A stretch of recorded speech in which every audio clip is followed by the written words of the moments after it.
గణేశాయ నమః. శ్రీ సరస్వతి నమః. శ్రీ గురుభ్యో నమః. భక్తులారా, సత్సంగంలో భాగంగా ఇప్పుడు మనం శ్రీమద్ రామాయణం నుండి కొంత భాగం పారాయణం చెప్పుకుందాం. ముందుగా వాల్మీకి మహర్షిని ప్రార్థన చేసుకుందాం. పూజంతం రామ రామేతి మధురమధురాక్షరం ఆరుహ్య కవితా శాఖాం వందే వాల్మీకి కోకిలం. అంజనానందనం వీరంజానకి శోకనాశనం కపీశమక్షంతారం వందే లంకా భయంకరం. సదా నింబ వృక్షస్య మూలాధివాసాత్ సుధాశ్రావిణిం తిక్తమప్యప్రియంతం తరుం కల్పవృక్షాదికం సాధయంతం నమామీశ్వరం సద్గురుం సాయినాథం సమర్థగురు సాయినాథ్ మహారాజ్ की జై. నిన్నటి వరకు మనం బాల అయోధ్య అరణ్య కిష్కింధ సుందర యుద్ధకాండలో పూజ చేసి ఉత్తరాఖండ్లోని 44 సర్గలు పూర్తి చేశాం. 45వ సర్గలో 7వ శ్లోకం వరకు చెప్పుకున్నాం. 8 నుండి కొనసాగించే ముందు మరి ఒకసారి నిన్న ఏం జరిగిందో, నిన్న ఏం చదువుకున్నామో చెప్పుకుందాం.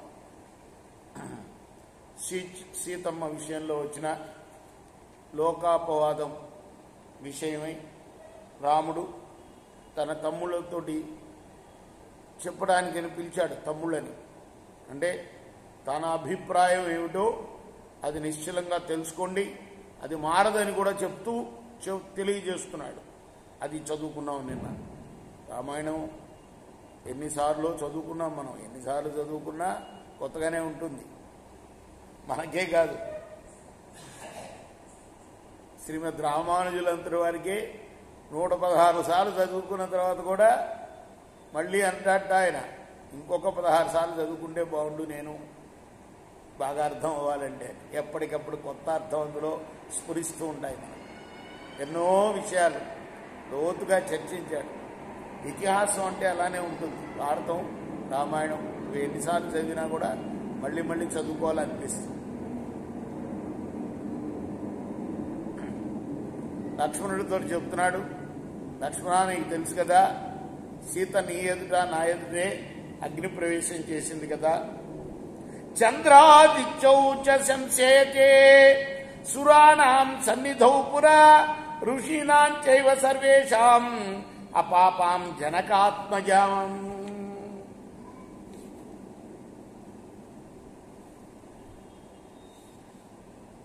అంతేకాదు, అందరూ ఋషీశ్వరులు వచ్చారు, దేవతలు వచ్చారు. ఆ సమయంలో సూర్యచంద్రులు కూడా వచ్చి సీత పాపం ఏమీ చేయలేదని చెప్పారు కదా. ఏవం శుద్ధ సమాచార దేవ గంధర్వ సన్నిధౌ లంకాద్వీపే మహేంద్రేణ మమ హస్తే నివేశిత. ఈ విధంగా పరిశుద్ధమైన సీతను దేవతల, గంధర్వల, ఋషేంద్రుల సన్నిధిలో దేవేంద్రుడు స్వయంగా నాకు అప్పగించాడు. అంతరాత్మా చ మే వేత్తి సీతాం శుద్ధాం యశస్వినీం తతో గృహీత్వా వైదేహీం అయోధ్యామహమాగతః. అంతేకాదు, సీత పరిశుద్ధురాలని వాళ్ళందరూ చెప్పక్కర్లా, నా అంతరాత్మ కూడా తెలుసు. అందువల్లనే నేను అయోధ్యకు తీసుకొని వచ్చాను. అయంతు మే మహాన్ వాద శోకస్య హృది వర్తతే పౌరాపవాద సుమాం తథా జనపదస్య చ. ఇప్పుడు పౌరుల యొక్క అపవాదము, గ్రామ ప్రజల అపవాదము అంటే పురాల్లో నివసించేవాళ్ళు, గ్రామాల్లో నివసించేవాళ్ళు కూడా దీనికి అపవాదం, దీనికి వ్యతిరేకంగా మాట్లాడుకుంటున్నారు. నా మనసులో ఎంతో పవిత్రురాలని నా మనసు చెప్తుంది. దేవతలందరూ చెప్పారు, దేవేంద్రుడు స్వయంగా నాకు అప్పగించాడు సీత అత్యంత పవిత్రురాలు అని అగ్ని పరీక్ష తర్వాత. ఇన్ని జరిగినా కూడా దీనికి వ్యతిరేకంగా పౌరులు, గ్రామవాసులు చెప్పుకుంటున్నారు. అకీర్తిర్యస్య గీయేత లోకే భూతస్య కస్యచిత్ పతచ్చేవాధమాన్ లోకాన్యవచ్చబ్ద ప్రకీర్యతే. ఈ లోకంలో ఎవరికైతే అపకీర్తి ప్రాప్తించి ఉంటుందో, అపకీర్తి వ్యాపించి ఉంటుందో లోకంలో, వాళ్ళు ఆ అపకీర్తి లోకంలో ప్రచారం అవుతున్నంత వరకు నరకంలో ఉంటారని శాస్త్రం. అకీర్తిర్నంద్యతే దేవై కీర్తిర్లోకేషు పూజ్యతే కీర్త్యర్థంతు సమారంభ సర్వేషాం సుమహాత్మనాం.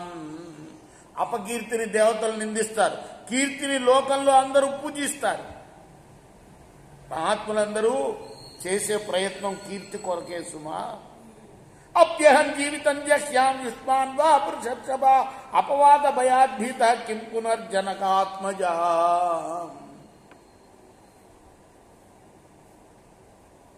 అపవాదానికి భయపడిన నేను నా జీవితాన్నైనా వదులుకుంటాను, మిమ్మల్నైనా వదులుకుంటాను. అటువంటిది ఇంకా సీత గురించి చెప్పాలా? తస్మాత్ భవస్తః భవంతః పశ్యంతు పతితం శోకసాగరే నహి పశ్యామ్యహం భూతం కించిత్ దుఃఖమతోధికం. ఈ విధంగా నేను శోక సముద్రంలో పడిన్నా. ఇంతకన్నా గొప్ప దుఃఖం ఏది నాకు ఉండదు. స్వస్త్వం ప్రభాతే సౌమిత్రే సుమంత్రాధిష్ఠితం రథం ఆరుహ్య సీతమారోప్య విషయాంతే సంసృజో.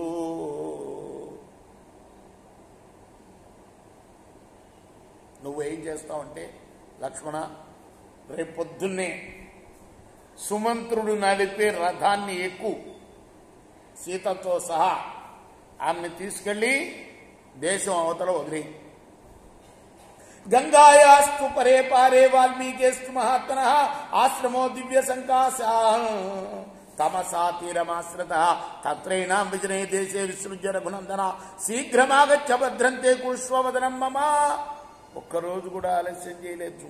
చూడండి, రేపు పొద్దునే అని చెప్తున్నాడు.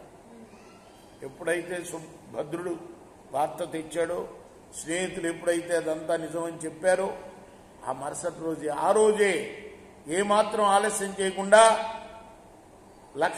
భరత లక్ష్మణ శత్రుఘ్నుని పిలిచి